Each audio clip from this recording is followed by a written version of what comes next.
I need to tell my story. I need someone to hear it. Because right now, I feel like I have no one left to tell. On May 23rd, 2022, at 5:32 a.m., I discovered my wife was cheating on me. Every morning before work, I would kiss her and tell her I loved her. That morning, she was snoring loudly, having come home drunk around 3 a.m.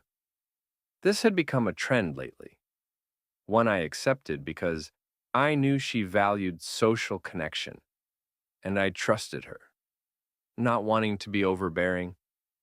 I didn't like it, but I thought being a good husband meant allowing it. Lately, I had been working more, much more. We wanted to build our dream home, a project delayed for years by permits and complications. I wanted us to be financially secure. I knew my wife was lonely, but we had future plans, a honeymoon booked, and I thought her spending more time with friends would be a temporary fix. When I entered the bedroom, I saw her phone on the edge of the bed. I knew her password and wanted to check it to prove my suspicions wrong, to prove I was just being paranoid. I picked up the phone and went through her messages. It only took a few texts to see that something was happening, that I was being cheated on. I put the phone back where I found it, having no idea how to react, left the house, and drove to work. I cried the whole way, thinking about driving into a ditch, but I didn't. I arrived at work and tried to function.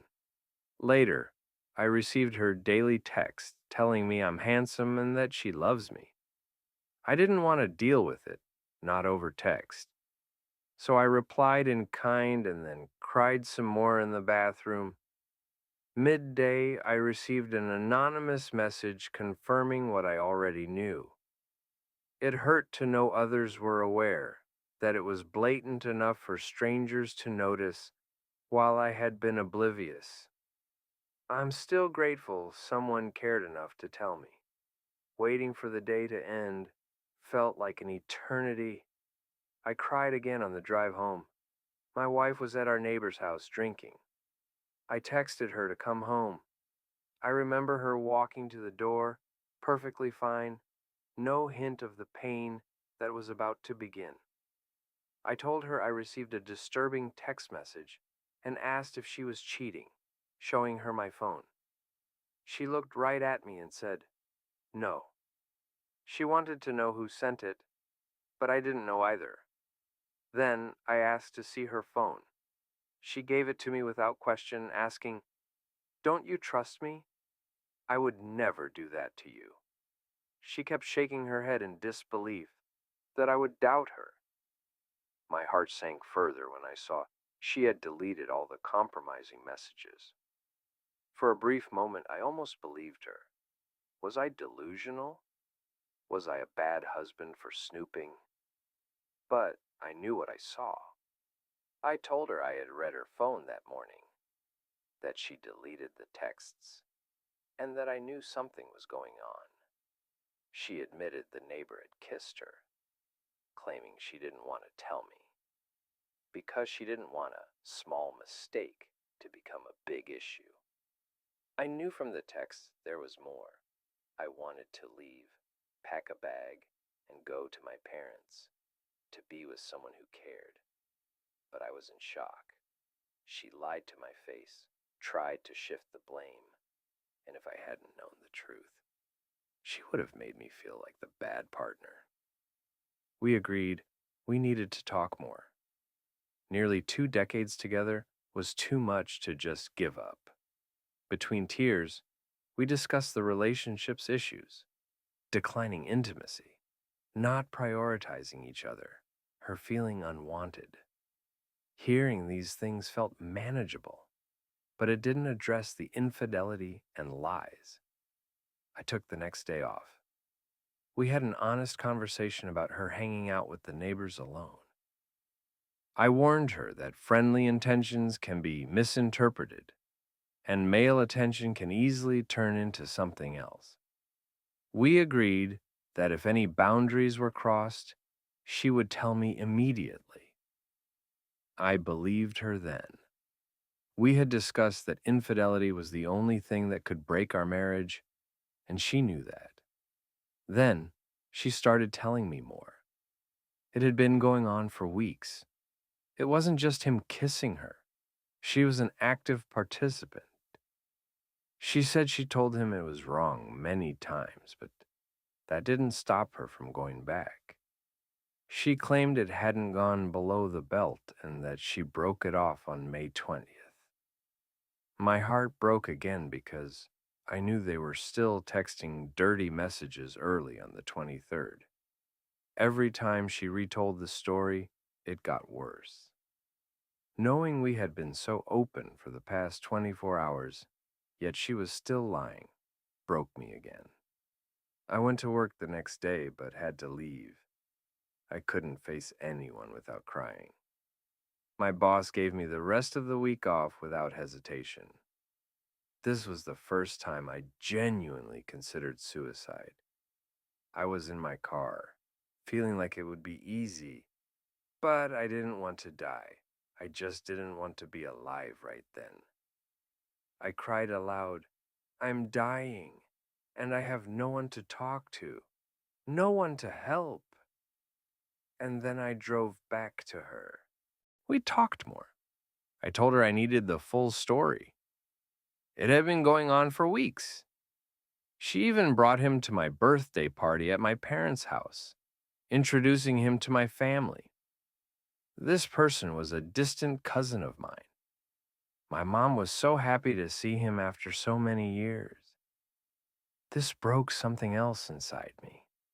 It made me feel she had no remorse, that it meant so little to her that she brought this person into my family's life. I realized I couldn't trust her story, and honestly, she didn't seem to feel too bad about the cheating and lying, using her loneliness as justification. I realized then I was in an abusive relationship. My wife had a difficult childhood, was cheated on, abused, lied to.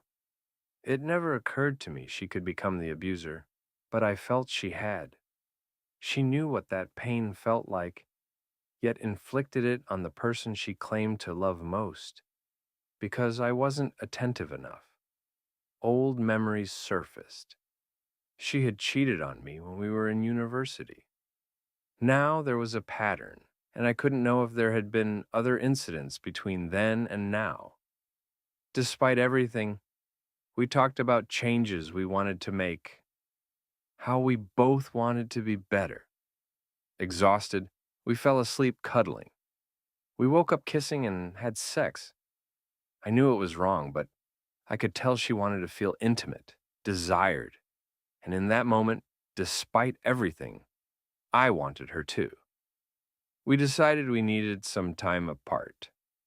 We had counseling booked for the following Monday, but needed space to think clearly. I have few close friends, and my parents have always been my confidants. I said I would stay with them. I knew she would ask me something I'd agree to, not to help myself, but because it felt necessary if our relationship had any chance. She asked me not to talk about the affair with them. I agreed. I talked to my parents, not lying, but not telling the whole truth. I've been staying with them for the last 2 days, discussing other major issues, like finding out I want children and she's relieved she doesn't. My parents have shown me only love and support. They love my wife like a daughter, and I didn't want them to see her in this terrible light. Truthfully, I love my wife, and despite all this, I never want to hurt her or have others think poorly of her. That's why I'm writing this. I needed to tell my story, to be heard, as I'm not ready to tell those in my immediate circle. I'm still unsure what to do, no matter how obvious the signs point to separating. I hope counseling helps me decide. Despite the sadness and pain, I want her to be happy. And maybe I care more about her happiness than my own. All my visions of the future always contained her. I think that's why this is so hard. I know I'm blinded by love. Writing this helped me process my emotions. I hope to write more, either privately or publicly. If my experience resonates with you, I'd be happy to hear yours, to empathize, and to be there for you. If you read all of this, thank you for listening.